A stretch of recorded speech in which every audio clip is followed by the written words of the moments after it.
a desert kingdom razed by firestorms, Quran sealing the flames into his crown. The glow surged, and the walls began to close.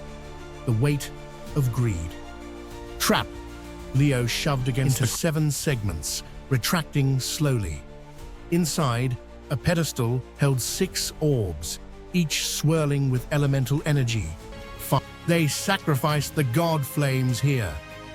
A rumble ceiling cracked, dripping lava.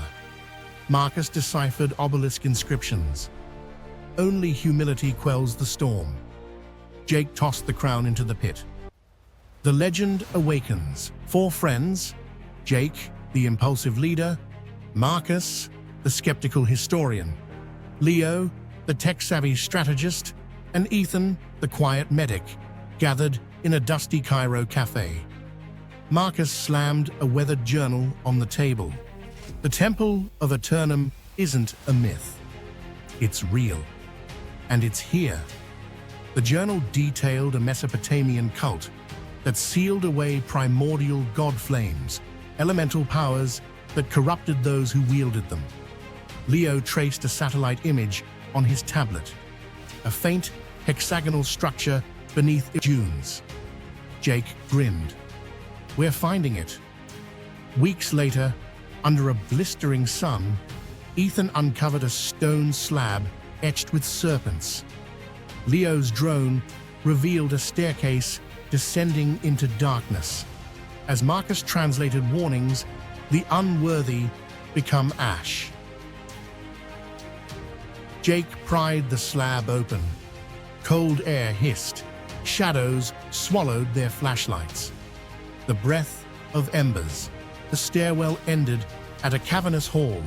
Pillars flickered with ghostly blue flames. Leo adjusted his thermal scanner. No heat. Some kind of bioluminescence? Marcus brushed a glyph. Fire judges the soul. A grinding echoed. The floor split, spewing real flames. Ethan yanked Marcus back as fire roared. The symbols, their pressure plates, Leo shouted. Jake vaulted over cracked tiles, dodging jets of fire. Ethan followed, but a plate sank under his boot. A pillar exploded, showering embers. Leo hurled his water canteen, dousing the flames. Panting, they regrouped at a door. Marcus muttered, "The temple's testing us." Whispers in the dark. Beyond the door lay a labyrinth. Flashlights revealed walls, carved with screaming faces. Ethan froze. You hear that? A chorus of whispers seeped from the stone. Leo's tech died. Electromagnetic interference. The whispers grew urgent. Turn back. Jake pressed onward, but Marcus gripped his arm. They're warning us. A low rumble answered. A boulder rolled toward them. Sprinting, they ducked into a side passage. The boulder shattered the wall behind them, revealing a chamber with a pedestal. Atop it lay a crystalline dagger, glowing faintly. Ethan reached for it. Don't, Marcus warned. Too late.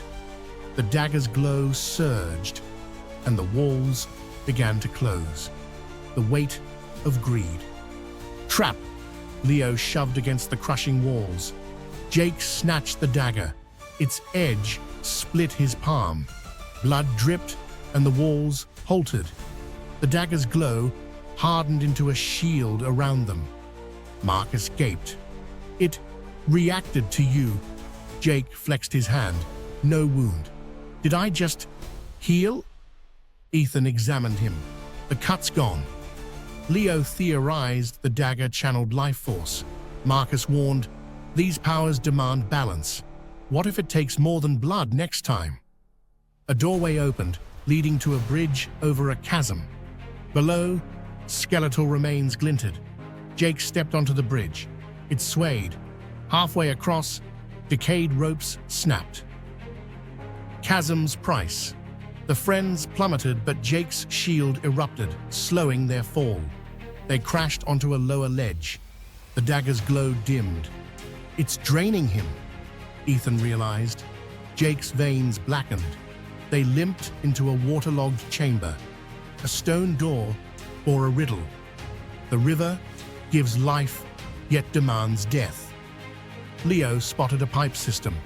Redirect the water to open the door. As they cranked rusted valves, water levels rose. Marcus misaligned a valve. Torrents flooded the room. Ethan, half submerged, jammed the dagger into a mechanism. The door groaned open, but the dagger shattered. Jake collapsed. Hollow Crown Ethan revived Jake with adrenaline. Ahead lay a throne room. A skeleton, in rotted robes, clutched a journal. Marcus read aloud, "I, High Priest Curran, doomed us. The god flames cannot be controlled. Leo found a crown fused with amber. This is the Aeternum's regulator. It's why the temple hasn't collapsed." Jake placed it on his head. Visions assaulted him. A desert kingdom razed by firestorms, Quran sealing the flames into his crown. "We need to destroy this." Jake panted. A tremor shook the room. The throne sank, revealing a staircase. Downward again, Marcus sighed. The prison of flames. The chamber below pulsed with heat. 6 obelisks surrounded a molten pit. Leo's tablet revived briefly. Radiation levels lethal. Ethan spotted carvings of priests hurling treasures into the pit. They sacrificed the god flames here. A rumble ceiling cracked, dripping lava. Marcus deciphered obelisk inscriptions. Only humility quells the storm. Jake tossed the crown into the pit. The lava stilled. A hidden door opened, but a figure emerged from the shadows, a robed skeleton, animate, clutching a jagged sword. Curran's revenge. The skeleton lunged. Leo tackled it, but the sword grazed his arm. His scream echoed, the wound smoldered. "It's cursed!" Ethan bandaged it hastily. Jake dodged slashes, spotting a weakness. The crown's amber shard embedded in its ribcage. Marcus hurled a rock, distracting it. Jake ripped out the shard. The skeleton crumbled. Leo's wound stopped burning. Quran's spirit was bound to the crown, Marcus realized. We're close to the final door. The last chamber's door bore no handle, only a slot. Marcus inserted the amber shard. The door split into 7 segments, retracting slowly. Inside, a pedestal held 6 orbs, each swirling with elemental energy: fire, water, earth, storm, light, shadow. A voice boomed, "Choose wisely, one to wield, others to seal." Jake touched the fire orb visions of cities burning. Marcus argued to seal them all. Leo noted a vent.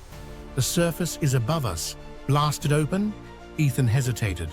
What if the power could save lives? Ascension or ruin? The voice boomed again. "Choose wisely, one to wield, others to seal." Jake stepped forward, his hand hovering over the earth orb. "If we take one, we can use it to protect the others," he said. Marcus grabbed his arm. "Jake, think about what happened to Quran. These powers corrupt. We can't risk it." Leo interjected. "We don't have time to debate. The temple's collapsing." The walls shuddered, and dust rained from the ceiling. Ethan said, "We need to seal them. All of them. It's the only way." Jake hesitated, then grabbed the earth orb. The ground heaved. The remaining orbs dimmed as the pedestal sank. The chamber began to collapse. "Run!" Jake yelled. They sprinted through crumbling corridors, dodging debris. The earth orb glowed faintly in Jake's hand. Leo led the way. "There's an exit ahead, but it's blocked." Marcus spotted a crevice. "Through here. Hurry!" They squeezed through, emerging into sunlight as the temple collapsed behind them. The weight of power, the friends stood at the edge of the sinkhole, breathing heavily. Jake opened his hand, revealing the earth orb. It glowed faintly. Marcus frowned. "You shouldn't have taken it, Jake. This isn't over." Leo adjusted his glasses. "That orb is a target now." Ethan added, "We need to understand it before someone else tries to take it." Jake clenched the orb. "We protect it, together." As vehicles approached in the distance, the friends turned and ran into the desert. The orb's glow, a beacon of hope and danger. If you like the video and want to see more videos, subscribe to our channel and hit the bell icon.